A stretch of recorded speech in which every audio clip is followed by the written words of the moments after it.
আজকে ইলিশ মাছ নিয়ে আসলাম। দেখুন কত বড় বড় সাইজ। ফ্যামিলি নিয়ে চলে যাচ্ছে। ফ্রিজে রাখবো। নাও রাখো, ফ্রিজে রাখো। হাতে আছে। দেখুন ফ্রিজে আরও রুই মাছ, কাতল মাছ আছে। এইটা উপরে রাখো। এটা কিন্তু শোল মাছ, উপরে রাখো।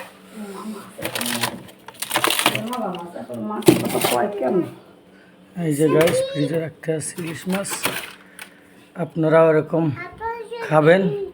টাকা পয়সা জমি গাড়ি না কিনা খাইয়া মনে বুঝ দেবেন। মইরা গেলে তো আর কাজ হবে না। মইরা গেলে তো গেছেন না। দেখুন ঢুকো।